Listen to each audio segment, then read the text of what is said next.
fellow sports fans, and welcome to a very special edition, the final edition of Sports Memo's College Football Bowl Forecast. This is the last show of the new year and the last show before the national title game. We here at Sports Memo want to wish all of you and your families a very happy new year.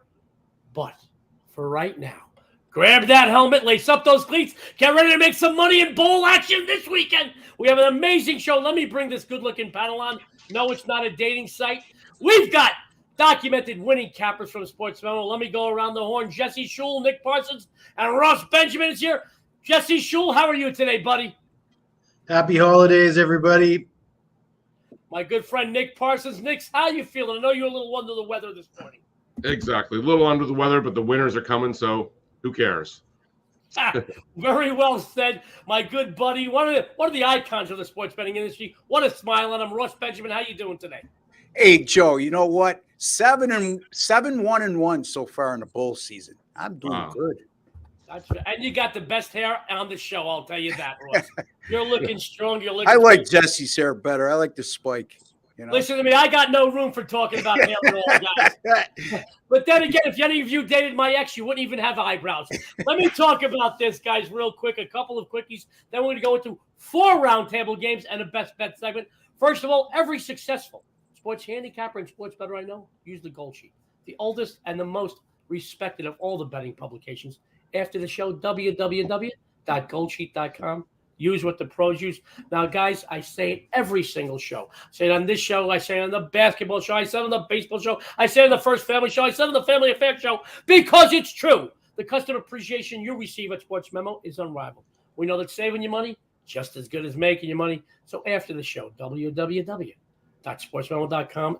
Take advantage of these amazing discounts we currently have offered. I want to tell you about 2 specials right now. First of all, just because it's Thursday doesn't mean our $2 Tuesday cappers don't still have their games available. We have 3 great cappers. We have myself, Joe D'Amico, Mr. Jesse Schule, and Jeff Michaels. You know it's JM Sports. We're all loaded with 5% best bets, $2 each, or the deal of the century. All 3 big winners for just $5. Get them now. I'll tell you right now, 3 big game winners for you from 3 documented winning handicappers over at Sports Memo. And very excited about this. This is a college bowl show, and guess what they did over at Sports Memo? Instead of raising the price because you need us, we're going to drop that price. The college football bowl access, just $99. Any capper or as many cappers as you want, $99 after the show. Go over to www.sportsmemo.com. Grab your favorite capper or cappers, $99. Whether you bet $10 a game or $10,000 a game, this will bring you a nice return. And I'll tell you right now, we'll be shooting off fireworks way through the new year. I promise you that. Now, having said that, guys, before we get into free plays, and we got 4 great roundtable games, I want to tell you about a couple of college football bowl line movements that my good friends over at my favorite book in the world, the Superbook at the Westgate, gave me from the smart money, the wise guys, the sharp money here in Vegas. And I got to tell you, these are doozies. First of all, guys, we talk about every week that the general public, weather, injuries. Now, this time of year, in these bowl games, I think we've seen more transfer portals and opt-outs than we could actually imagine. But all these will affect the lines. But these 2 specific bowl games were moved by the wise guys here in Las Vegas. We want to make you aware of them. The Bruins of UCLA went from 5.5 up to 7.5. This moved just today. And the Irish, the Fighting Irish, Notre Dame from 1.5 up to 3. Both UCLA and Notre Dame, the wise guys, are all over, my friends. Without any further ado, I told you, got to change things up a little bit this show. We've got 4 roundtable games, and I'm going to tell you right now, you're not going to want to go anywhere. Our first roundtable game, guys, the Orange Bowl, Clemson, Tennessee, Friday, 8 p.m. Eastern Standard Time. The Tigers are 6-63.5. We're going to go with the Iceman himself, Jesse Schule. Jesse, take it away. All right, Joe. Well, I guess the story with Tennessee is they're not going to have Hendon Hooker, who got injured at the end of the season. So it'll be Joe Milton taking over at quarterback. And at first glance, you might think, wow, they beat Vanderbilt 56-0 with Joe Milton at quarterback, so they might be in good shape. If you dig a little deeper, though, you'll see that they ran for 362 yards and 6 touchdowns against Vanderbilt. Milton only threw for 147 yards, 1 touchdown in that game on 11 of 21 passing. So not moving the ball that much, not very accurate, and leaning on the running game. That might not bode well against a Clemson team that ranked 8th nationally in rushing defense, allowing less than 100 yards per game. I think this could be a coming out party for Cade Klubnik, who takes over at quarterback for Clemson. A lot of people think this is long overdue. DJU struggled mightily all year long, and Klubnik gets an opportunity here, and he looked good against UNC in the final game of the regular season, throwing for 279 yards and a touchdown, and very accurate on 20 of 24 passing. Tennessee will be out without a couple high-profile receivers in Hyatt and Tillman, and I do like Clemson here. I think this favors Clemson, set up for Clemson to win this game easily. Jesse the Iceman Schule. Leaderboard fixture over at Sportsman says, Cade Klubnik, a coming out party. He says Clemson all the way. Great stuff from Jesse Schule. Let's keep this train a rolling. Orange Bowl, Clemson, Tennessee, Friday, 8 p.m. Eastern Standard Time. Tigers are 663. Nick Parsons, take it away. Yeah, Clemson 11-2 won the ACC championship under Swinney. The Tigers are back in the New Year's Day 6 Bowl. They have the new quarterback, as Jesse alluded to there, taking over for DJU. Swinney, he's 11-7 in the postseason. So Clemson has more than enough motivation in Miami here. Now Tennessee making its first New Year's Day 6 Bowl. It finished 10-2 under second-year head coach Josh Heupel. The Volunteers led the FBS with 47.3 points.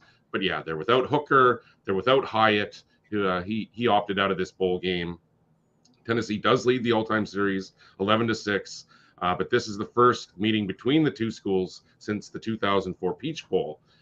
The line is ticked upward. It bumped up 1.5 points after Hyatt announced his opt-out. 7 of Tennessee's games hit the over, but the under hit in 3 of their last 5 games. 7 of Clemson's 13 games hit the over, including 3 of the last 5.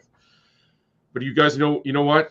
I just think it's going to take some time for these offenses to get going, and just because of the different changes, because of all these different transfers, etc. And so I think that it's going to take some time for these offenses to get rolling. I think that this number is a little bit high, and so I'm going to suggest a second look at the under.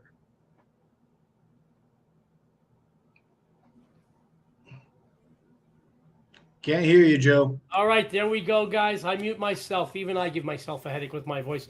Our good friend Nick Parsons, he's scorching bookmakers over at Sportsman. Says, give it a look on the under here. Says it's going to take a while for the offenses to get going in Sportsman. If you miss any portion of our roundtable segment, we're going to be covering 4 games today. Don't worry. At the end of our 4th roundtable game, I'll run down all our experts' predictions.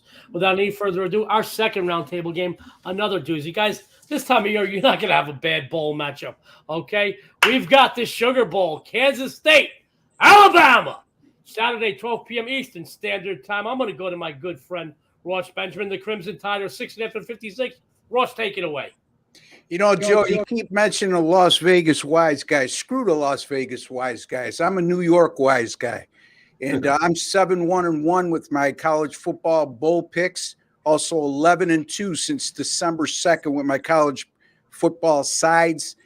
So if you were serious about making money, look, these free picks are great, but if you're serious about making money, you need to spend a little money with me over at Sports Memo. Kansas State and Alabama, great matchup, as Joey alluded to. Right now, Alabama's 6.5-point favorite. Kansas State, a lot of momentum here. They beat TCU in the Big 12 championship game. That's the same TCU team that went into that game undefeated and also will be playing with a shot to win the national title in one of the 2 college football playoff games on Saturday. With that win, Kansas State is now 4-0 straight up in ATS in their last 4 games. And how do they get rewarded? They get a crack at the brand name of college football, the Alabama Crimson Tide. You think they're going to be motivated? I think so. Now, on paper, Alabama has more talent. But at this time of year, folks, it's all about who's the more motivated team. And in this particular instance, I think that Kansas State will be highly motivated to play against the high and mighty Crimson Tide Alabama. Now, you know, when you talk about Alabama, anything short of a college football playoff appearance or a national championship is seen as a failure. And that's exactly where they are right now. I just think Kansas State is going to keep this game tight. I would not be shocked whatsoever if they won the game outright, but I'm not going to get greedy, Joe. I'm going to take the points. I'm going to take Kansas State plus the 6.5 over Alabama. Sports fans, an icon of the sports betting industry, a perennial on the leaderboards. Ross Benjamin says K-State, wouldn't be surprised they win outright, but don't get greedy. Take the points. They are highly motivated. Let's keep this roundtable game a-rolling. My good friend Jesse Schule. Jesse, Kansas State, Alabama, Sugar Bowl, Saturday, 12 p.m. Eastern Standard Time. The Tide, 6.5, 56. Let's see if he agrees with Ross. Jesse, take it away. Well, I do agree with Ross. I do like K-State here, but I'm going to go with a play on the total instead. As Ross said, I expect K-State to be highly motivated to play against Alabama. They're on a roll. When they brought in quarterback Will Howard to replace Adrian Martinez, the offense ticked up, and Howard actually was 5-0 as a starter this season. He threw for 1,423 yards, 15 touchdowns, and just 2 picks. Chris Kleiman, 18-1 record in the postseason. And, they face an Alabama team that Ross said normally likes to play for the national championship, has suffered some letdowns in bowls over the years. However, interesting that there's no real opt-outs in this game. There's a few transfers, maybe a few injuries, but both teams have players coming to play for the bowl and not opting out. And that leads me to believe that both teams are going to be motivated to score plenty of points. Alabama has gone over in 7 of their last 9 bowl games. I think this is going to be a shootout, and the total of 56 is a little low. Jesse Schule says he agrees with Ross a bit. He says Kansas State's going to be motivated, but he's going to go to the total. He says in a shootout, take the over in the Sugar Bowl to make it very sweet for anybody who bets on them. Like that. Anyway, sports fans, don't go anywhere. We have 2 more roundtable games and then a best bet segment. I'm going to tell you right now, the 2 roundtable games you're not going to want to miss. The first that we're going to cover, or I should say the next that we're going to cover, is the first leg of the college football playoff, TCU, Michigan. Guys, one of the most anticipated matchups over recent weeks when the schedule came out. Fiesta Bowl, Saturday, 4 p.m. Eastern Standard Time. The Wolverines are currently 7.5, 58.5. I want to see if that hook is going to play a part in our experts' predictions. So let's go to my good friend Nick Parsons. Nick, Fiesta Bowl, TCU, Michigan, take it away. Well, my best bet on the show today is actually on the total in this one, and I really break down this Titanic matchup in that analysis there. So for the case of the round table here, I am going to focus on a side. And yeah, pretty much Jim Harbaugh and the Michigan Wolverines, they've been unbelievable so far in making it to this point undefeated. They have a dominant offense and basically an unbreakable defense. Offensively, they're averaging just over 40 points per game. They rush for 243 yards. They pass for 210 yards. Defensively, they're surrendering just 13.4 points per game. They're conceding under 200 passing yards and under 90 rushing yards per contest. So in my opinion, as this game wears on, the Wolverines' ability, to prevent the run, it's going to shut down this TCU offense, considering, they've really relied on the run over the last month here. Duggan, he's obviously a really agile quarterback. He attacks through the air and on the ground. But Michigan's defense, it's going to challenge him as soon as he steps out of the pocket. And so I do think that TCU is going to be able to put some points on the board here, and that might be a little foreshadowing for what might play coming up here. But ultimately, I think Michigan's balance on both sides of the ball is just going to be too much for TCU to handle. So I'm going to suggest laying the points with Michigan in this one. Sports fans, Nick Parsons, Burning Books over at Sports Phone says, stay tuned because his best bet later on in the show will be on the total in this game, but Michigan's going to be a little too much. He said they're going to flex their dominance here. Good stuff from Nick. Speaking of good stuff, my good buddy Ross Benjamin, always insightful, always entertaining. I love him. You love him. He's going to give us his take on the Fiesta Bowl.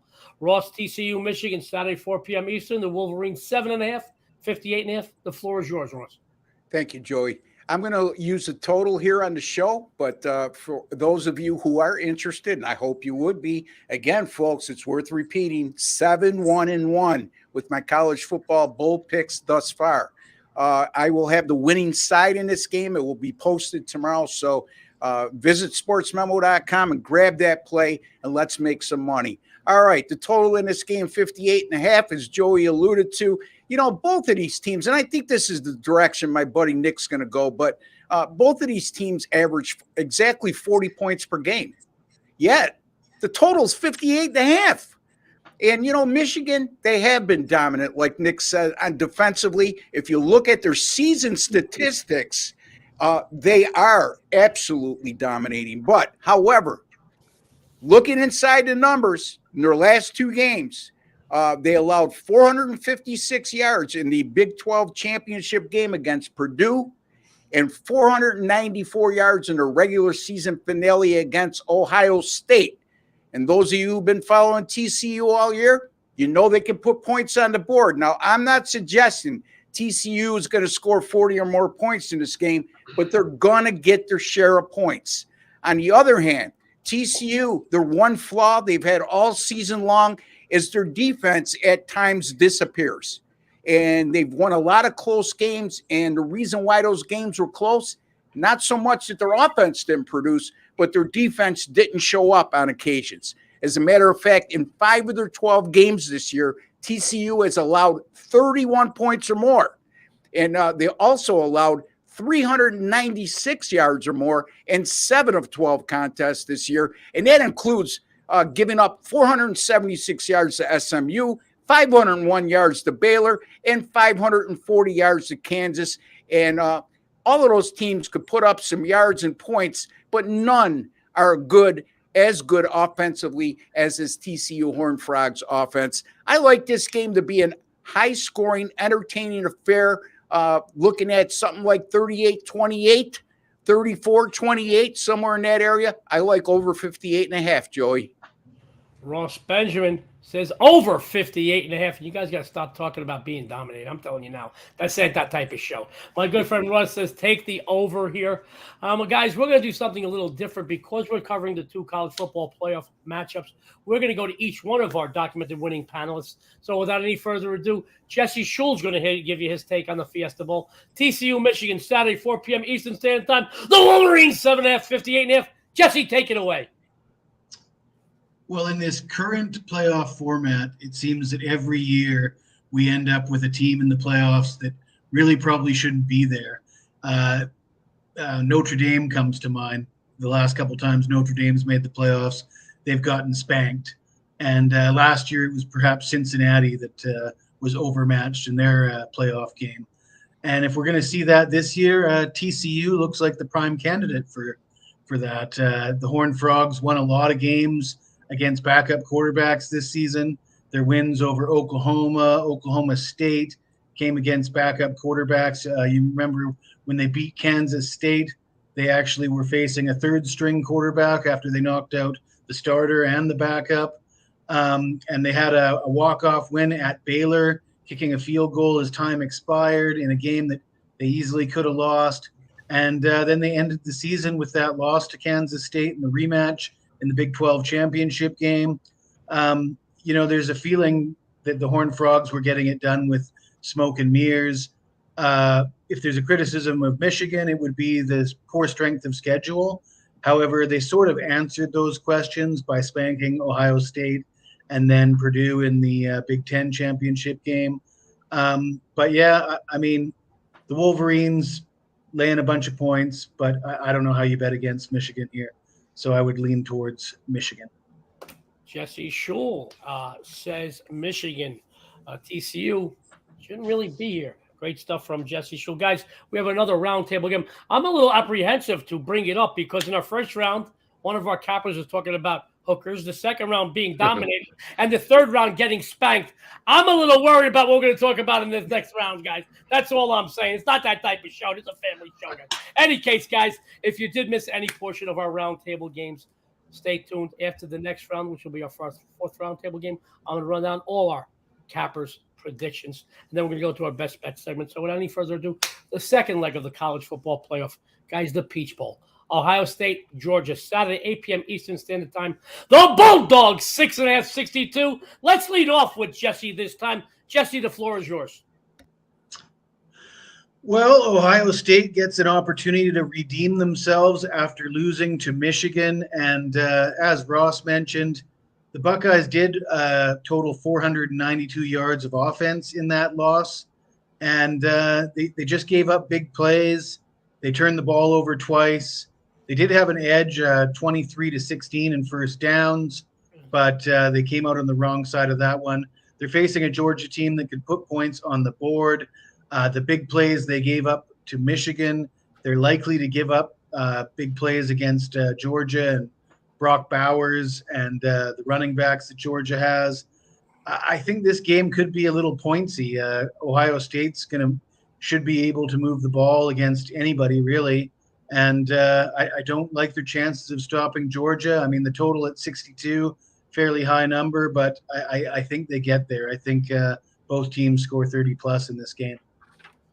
Well, Jesse Schule says Ohio State, Georgia. A lot of points. Take that over. Good stuff, Jesse.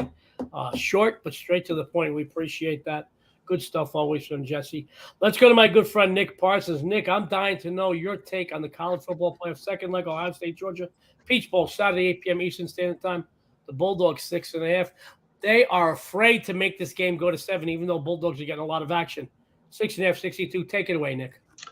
Well, in just about every metric, Georgia reigns supreme in this matchup.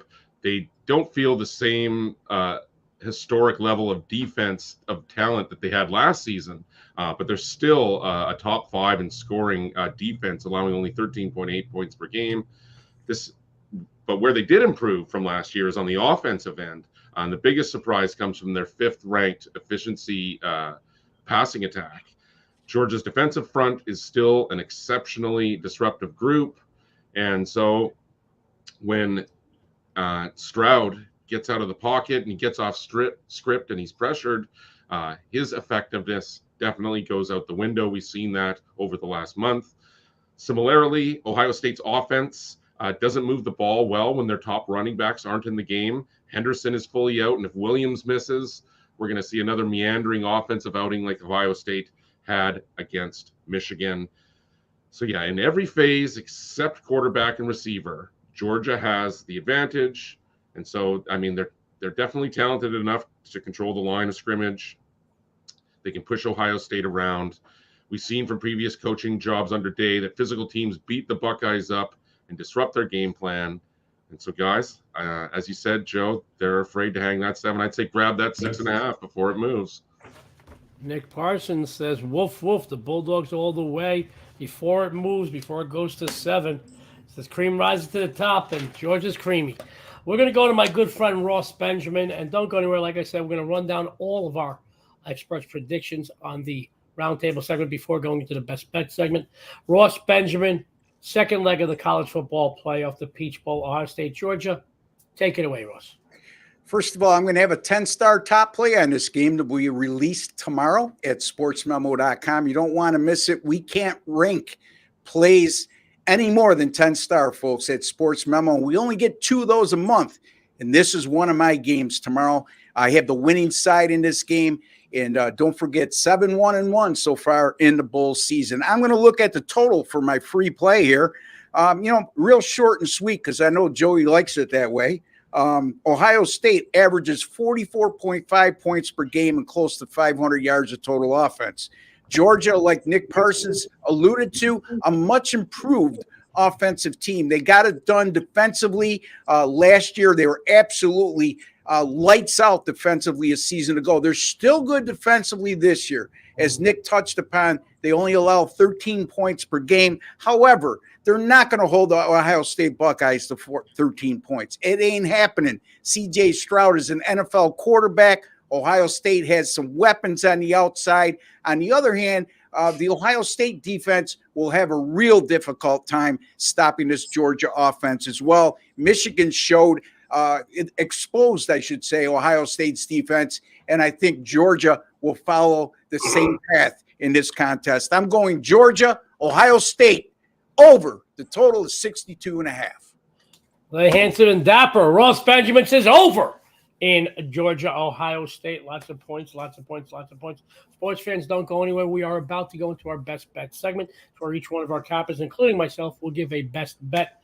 But I do want to run down all of our roundtable games and our experts' predictions.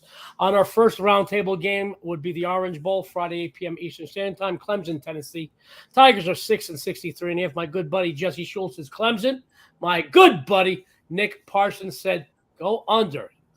Not a lot of scoring. Our second roundtable game, K-State, Alabama. That's the Sweet Sugar Bowl, Saturday, 12 p.m. Eastern Standard Time. Currently, the Tide, 6.56.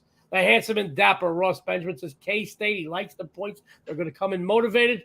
Jesse Schule says tons of points. They're going to change the lights in the scoreboard after the game is over because they're going to burn out. We're going to go to our first leg of the college football playoff.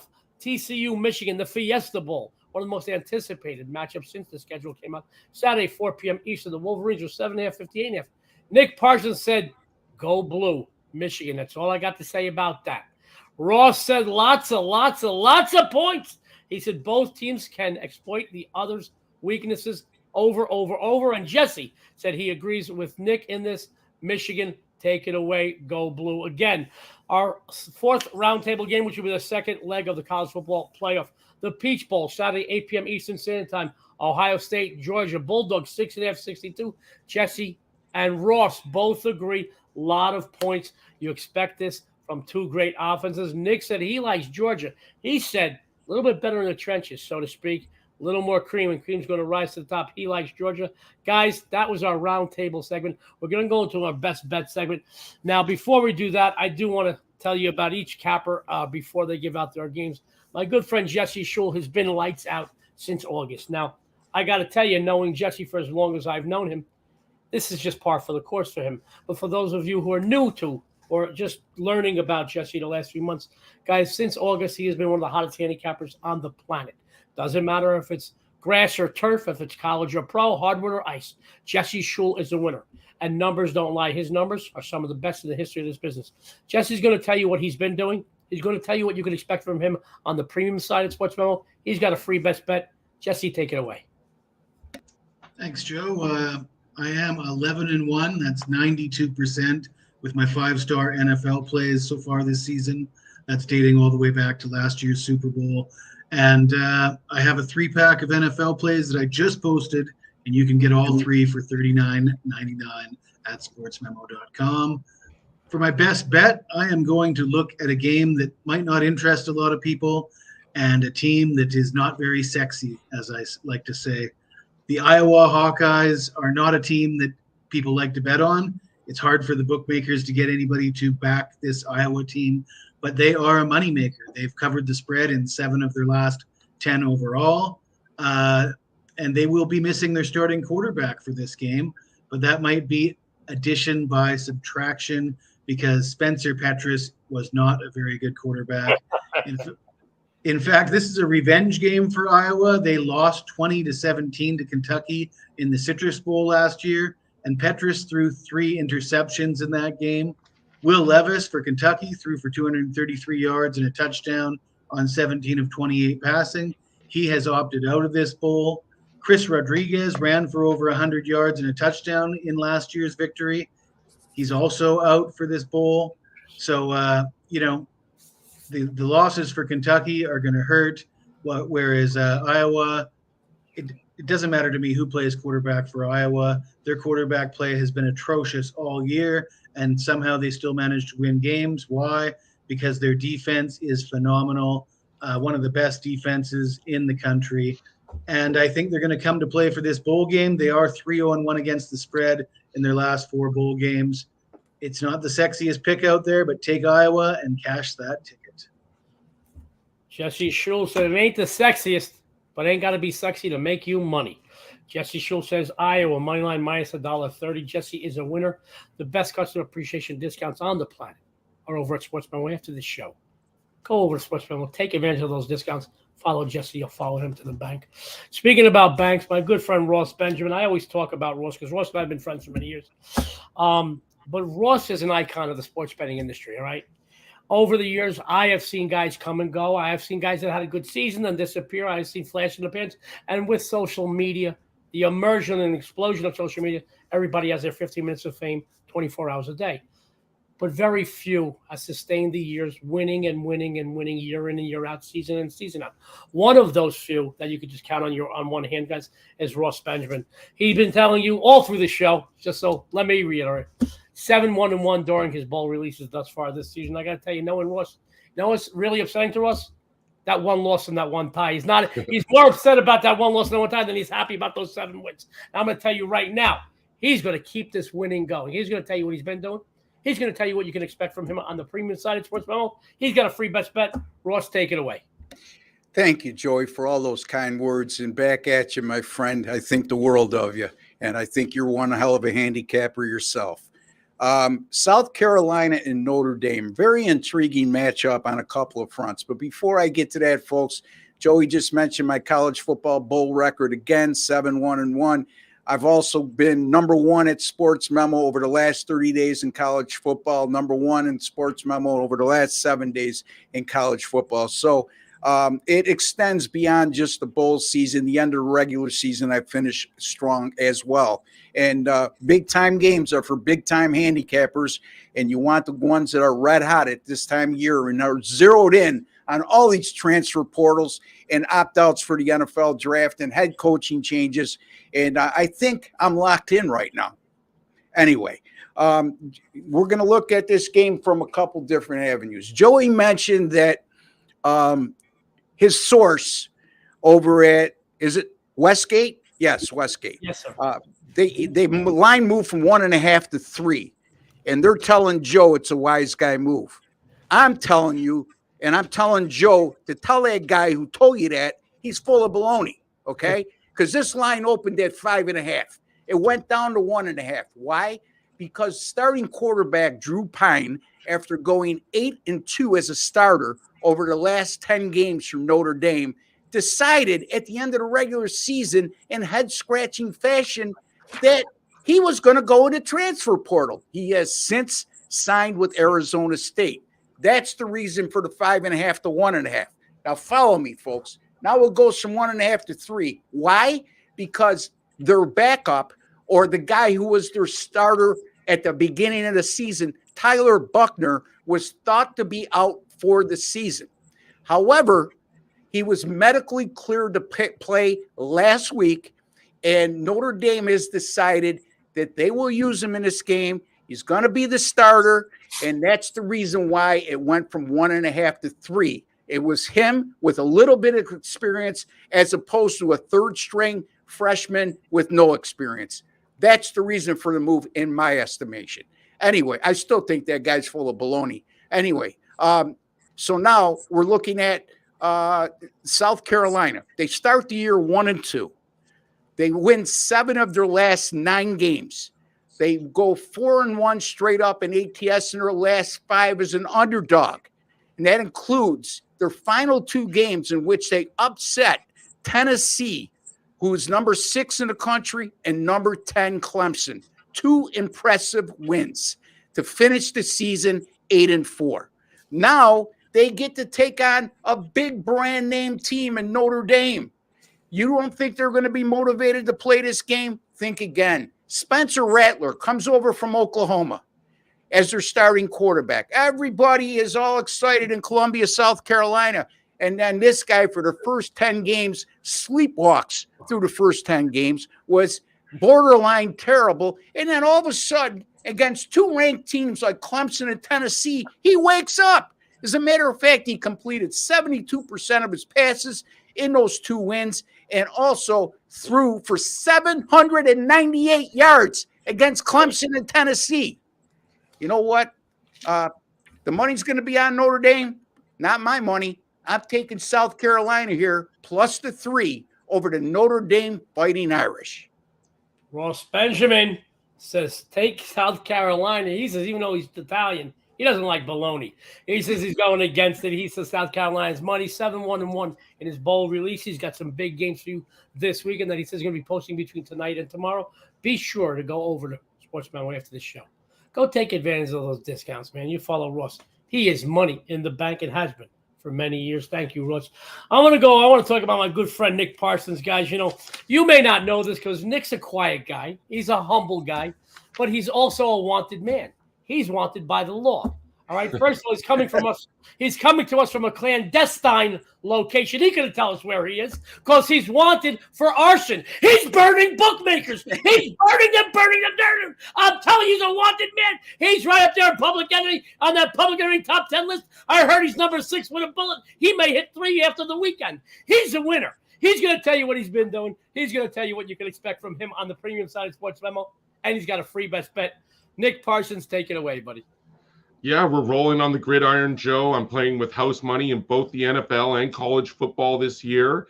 And so, listen, I'm looking to close out both really strong. And you can find all those plays over at Sports Memo. Joey's already listed a bunch of the different specials and everything, guys. Take advantage of those specials for sure. And on the premium side, I am going to 100% agree with my friend Ross here, the legendary Ross Benjamin. He hit it right on the head as far as the over in this Michigan TCU game. And I'll just break this down here from my perspective. Michigan 13-0, making its second straight CFP appearance under Harbaugh. The Wolverines, they're an excellent combination of offense, over 40 points per game, and defense, just allowing the 13.4. The only team in the CFP in the top 10 in both categories. J.J. McCarthy emerged late in the season. Donovan Edwards has emerged as a breakout star since Blake Corum suffered a season-ending knee injury. On the other side, TCU 12-1, making its first CFP appearance under first-year coach Sonny Dykes. Heisman Trophy runner-up Max Duggan, he leads the Horned Frogs offense that's averaged 40.3 points per game. TCU won 5 games against ranked teams in the regular season before falling short in the Big 12 championship. It's the first Big 10, Big 12 matchup in the college football playoff. And the Wolverines, they opened as an 8.5-point favorite on some sportsbook. And so the movement suggests that the value is on the Horned Frogs, but I'm not buying it, as I already gave out the pick on Michigan there earlier. But 4 of TCU's last 5 games have hit the under. Michigan, though, has hit the over in back-to-back victories against Ohio State and Purdue to end the regular season. That said, TCU was 2-0 straight up as an underdog this season with victories against Oklahoma and Texas. The Horned Frogs also were 5-1 straight up in games decided by 8 points or less, with the lone loss coming against K-State in the Big 12 championship. On the other side of the field, Harbaugh, he's flipped the script on his tenure over the last 2 seasons, especially against ranked teams. The Wolverines are 5-2 straight up and 5-2 against the spread in their last 7 games against ranked opponents. One thing to consider, if this does become a shootout, which I do think it will be, the Wolverines will not be that uncomfortable. Michigan is 6-1 against the spread this season when they score 35 points or more. The victories against Penn State, Ohio State, and Purdue all hit the over. TCU, as I said earlier, I think Duggan, he's going to be able to move the ball here against this Michigan defense. Ohio State and Purdue averaged 474 total yards in those final 2 games. TCU will be able to move the ball here. I think it's going to be a case of Michigan's defense is going to bend, but not break at the end. The fact that the Wolverines are 0-3 all-time in bowl games versus the Big 12 leads me to believe that Harbaugh will keep the foot on the gas here from start to finish, obviously. That's what I'm anticipating in this contest, guys. My best bet on this one is the over. Great stuff from Nick Parsons, guys. He said over TCU, Michigan. Guys, I'm not kidding when I'm telling you. He's a wanted man. He's wanted for arson because he's burning books. Go follow Nick, man. He is killing them. He's a humble guy, so I'll toot his horn. You pay extra for that here in Vegas, but I'll do it anyway. My good friend Nick is a winner. Follow him because he's been making you money for a while now. He's going to continue to make you money. Now, I'm going to get into my free play, but before I do want to say something real quick. And I put a lot of stock. Ross mentioned something also. By the way, all 3 of our contributors today, they always bring great betting insights, great angles. Ross said something about momentum earlier, and momentum is something I look for when I'm handicapping this time of year. Something else I really put a lot of stock in is in the trenches. All right. Good lines wear down lesser lines, and they take their toll more than any other matchup in all of college football. The trenches. Like, real quick, and I know I'm gonna rant for a second, but I'm the host. I can rant. 11 years ago, I took my son to the national championship game, Oregon and Auburn. And I did not know who was going to play, but I had a boatload of money because there was bookmakers I knew down there. But I also had some people here in Vegas that were going to offset money for me. So having said all that, didn't know how I was going to bet. My son and I were there for a couple of days. We were on the field. We're on the field for an Oregon practice. And just like you go to the movies and you hear bullets whizzing by, I heard receivers and running backs whizzing by me and hearing the wind. I looked at my son and said, Joe, we're playing Oregon.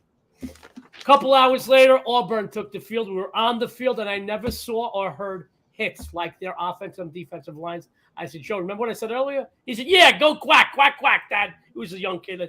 I said, absolutely not. We're going Auburn. Games this time of year, I feel, are won in the trenches, and I put a lot of stock in that. I put a lot of stock in momentum, like my friend Russ said. Having said all that, my friends, once again, this college football bowl season, I'm making you money with my premium releases, hitting 66%. Today, Thursday, I have 2 games posted for you. I got the Cheez-It Bowl. I've got the Alamo Bowl. I feel strongly about both, but instead of really price gouging you because I'm winning, I put them both up. I got them individually. I put them both up in a 2-pack for like $20. I also have my CFP cash money play posted as my $2 Tuesday play. As I mentioned before, a game of this caliber would normally be considered a game of the year situation. We don't do games of the year here at Sports Memo, but this game is that caliber. You get it for $2. But honestly, my good friend Jesse, my good friend Jeff Michaels, guys, you get all 3 of us, our $2 Tuesday plays, all 5% plays, $5. That's the real way to go. And I will tell you this, by tonight, and I promise you this, by tonight, I will have several games up for the weekend, for Friday, Saturday, and Sunday. And I will tell you this, I will have several 5% and a 10% for you. And as you know, 18-4 this year in my 10% releases. I had one, and I tell you how I feel about the 10% releases. I did not use one month because I just didn't feel towards the end of the month there was a play strong enough to warrant a 10% play, so I let it go. So instead of trying to get sales, I wasn't going to BS you. I was going to give you something I'm half-assed about. So having said that, let me tell you about my best bet today. And I have all respect in the world for Ross Benjamin. That's how we became friends 20 years ago. I'm going to go the opposite route, and I'm going to tell you why. And by the way, I like baloney. Guys, the game I want to give out today, my best bet, may very well end up as a premium release for me here at Sports Memo. Now, I'm also going to tell you, we talked today, and yes, the line did move originally because of the situation of the Notre Dame quarterback, but it moved again today. And there was some wise guys here that moved on it. They moved it up to 3. And I was one of those guys this morning. We moved it from a 1.5 up to 3. Having said all that, guys, South Carolina's claim to fame is the fact that their last 2 games of the season were outright wins against Tennessee and Clemson. And they beat 2 very good teams. I'm not going to take away from that. But if that wasn't the case, you would see this line closer to 6 or even a 7, even with the quarterback situation. All right, my friends, the Gamecocks are depleted. While head coach Shane Beamer will have his starting quarterback Spencer Rattler at the helm here, most of his other stars have run for the hills one way or another. Opt-outs, transfer portal, injuries have really depleted this team of their biggest playmakers for the most part. On the flip side, Notre Dame finished the season winning 5 of their last 6 games straight up. Yes. They took an 11-point loss on the road at USC to finish off the campaign. In my opinion, that makes them more dangerous here. I'm going to tell you why. I feel they're in bounce-back mode. Understand that not only do the Fighting Irish have a long tradition of winning, but they are very deep, very deep. Let's talk about that real quick. Quarterback Drew Pine, he's heading to ASU. Ross mentioned that earlier. He's gone. Tight end Michael Mayer has opted out to prep for the NFL. But if you recall, Tyler Buckner entered the preseason camp as a starter, and a shoulder injury forced him to miss the last 10 games, I should say. He's been getting first-team reps in practice and expected to be back at the helm here. So no big disappointment on this center for Notre Dame. You got a team leader, a guy that the rest of the squad is comfortable with, and can lead them. A few other items that you really need to take note of. Understand that this was not an offense, not an explosive passing attack to begin with. They ran the ball and passed off the run. And FYI, guys, their biggest ball carriers are playing here, and they get to face the 113th ranked run defense of South Carolina. South Carolina was atrocious against the run this season. 2 good ball carriers for Notre Dame. Next, the Fighting Irish will absolutely dominate the Gamecocks, as I mentioned, practice in the trenches. On both sides of the line of scrimmage, their linemen are much bigger, much stronger, much more experienced, and much better. All right, one more item, guys. Spencer Rattler is a very good quarterback. However, he goes up against the nation's 20th ranked pass defense, and he's going to do it without his 2 best ball carriers in the backfield. Both Lloyd and Bell have entered the transfer portal. Lastly, one more, guys. One more item. In consecutive games, South Carolina got plowed for 24, 23, 27, 38, 38, and 30 points. They're going to give up a lot of points here, folks. As I said earlier, the line is way off here, and that's why we're going to stay with Notre Dame. In my opinion, guys, there are money players and there are fun players. South Carolina is a fun player. Notre Dame is a money player. They win when they need to. That's all I've got to say about that. Me and Ross are going to bet dinner on this game, I'll tell you that. Let me bring this whole bunch back, guys. I love them. This is our last real full college football forecast show for Sports Memo TV. I want to get quick closing thoughts and comments. Then we're going to get on out of here in time for you to get down on all these great free winners. Jesse Schule, the closing thoughts and comments, please. Yeah, I'm gonna pick a side, and I'm gonna say I like Notre Dame also, Joe. Sorry, Ross. Oh no, I love it. I love you, Jesse. No problem. It's okay. It's all right. You know what? But guys, here's what I do want you to know. Let me reiterate, because I got the biggest mouth here, and that's no small task. I want you guys to know that's why I love the quality cappers at Sports Memo. They're not cookie cutouts of one another. I don't say so, and then Jesse agrees, and Ross agrees, and he says, oh, yeah, you're right. We have different ways of looking at things, but you know what? We're all documented winning cappers. So if you don't like what Joe D has to say, you'll like what Jesse has to say. You don't like what Jesse, you'll have Nick. You don't like what Nick, you got Ross. We've got somebody tailor-made just for you. And I want you to know something. I am not right all the time, but I will tell you this. The best hitters in baseball make out 7 times out of 10. Now, I'm not going to tell you I'm going to give you 7 losses out of 10 games, but I will tell you this: the best cappers here are those cappers on the planet right here at Sports Memo, guys. But we do not just regurgitate the same thing the last guy said. We have different ways of looking at things, but we're all documented winners. Nick Parsons, closing thoughts and comments. Well, I guess I'm sort of the new kid on the block here this year, and so I'm just really looking forward to 2023. I've seen the channel grow with you, Joe, here. I know how much the Sports Memo YouTube channel is growing, and it's getting even more, and so I'm happy to be a small part of that, and looking forward to 2023. Well, Nick, it was an honor to work with you, and because we snatched you up as soon as you came over to Sports Memo on the First Family Show, some of these other shows, and I will tell you this: you were a big part of our success this year. So thank you, Ross Benjamin. Closing thoughts and comments from the best-looking guy in the business. I'm going to send you 10 pounds of bologna. And that other ape over at Westgate, 10 pounds of bologna after the South Carolina game goes final. Anyway, all in due fun, guys. Anyway, yeah, I'm a fun handicapper that goes 7-1-1 with my college football bowl picks, and I'm number 1 over the last 30 days. And there's a lot of great handicappers at sportsmemo.com, folks, including these 3 gents that joined me on the show today. And boy, oh boy, I'm proud to do shows with you guys because you're A1 class X and also really good handicappers. So, Joey, I want to wish you and Dion a Happy New Year. Jesse, Happy New Year. And my buddy from Western Canada, Nick, Happy New Year, my friend. Ross, you gave away where he is. The FBI is going to go pick him up now on our charges. All right, friends, I want you to know we like to have a good time on all the Sports Memo TV shows, but the bottom line is our content is unrivaled. We have the best collection of cappers anywhere in this business, and we do have a lot of fun. But you know what? We get to go and hang out with the best in the business, guys that we love, guys that are our friends, guys that we respect, and bring you winners. And we take a lot of pride in the fact that you trust us with your hard-earned money. Having said all that, guys, don't forget to tune into all the Sports Memo TV's amazing content. Hit that subscribe button to get a reminder you don't want to miss any of our cappers free winners or betting insights. Thank you for tuning in, folks. Remember, increase your chances of making a profit. Follow the best collection of cappers anywhere on the planet here at Sports Memo, because we don't go gambling, we go winning. On behalf of Sports Memo, Jesse, Nick, Ross, and me, Joe D'Amico, everyone out there, Happy New Year, good luck, and have a winning day.